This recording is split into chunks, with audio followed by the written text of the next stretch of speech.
A public lecture on the new UN Nuclear Weapon Prohibition Treaty was delivered in Brisbane on Friday night by Professor Ramesh Thakur, Goodwill Ambassador for the UNAA in Nuclear Non-Proliferation and Disarmament. Professor Thakur provided insight into the new treaty and brought in an Asia-Pacific perspective by outlining that a number of nuclear weapon states are within Asia and consequently within Australia's region.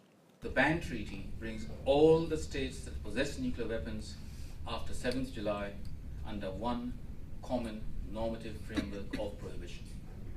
The treaty bans the acquisition, development, production, manufacture, possession, transfer, receipt, testing, hosting, use, and threat of use of nuclear weapons. The ban treaty aims to delegitimize and stigmatize the possession, use, and deployment of nuclear weapons, plus the practice of nuclear deterrence, owing to the risks of possession and the humanitarian consequences of any use.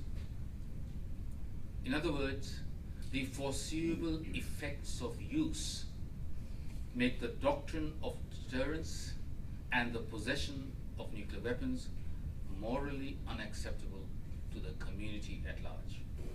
Now, while the nuclear armed states and allies, including Australia, allege that the ban treaty threatens the integrity of the NPT, it seems unarguable that their boycott of the ban conference was an open act of defiance and disrespect of a multilaterally mandated disarmament process involving 2/3 of the NPT membership.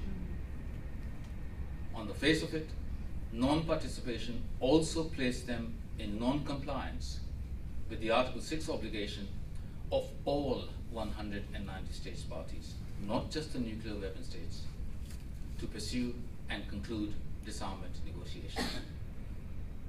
And so many states that have previously championed their disarmament credentials, Australia, Canada, India, Japan, Norway, have been outed instead as part of the problem with their embarrassing decision to boycott the UN conference.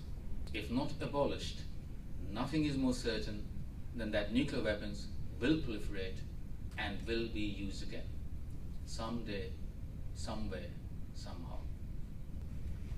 Into this worrying situation step Kim Jong-un and Donald Trump.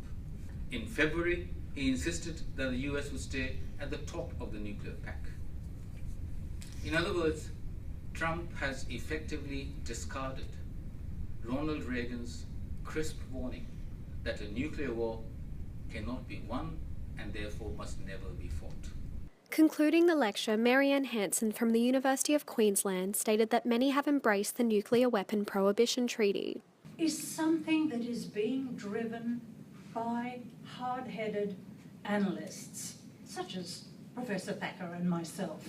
It's not a radical idea. We are in very good company. What did attendees of the public lecture have to say about the UN Nuclear Weapon Prohibition Treaty? We've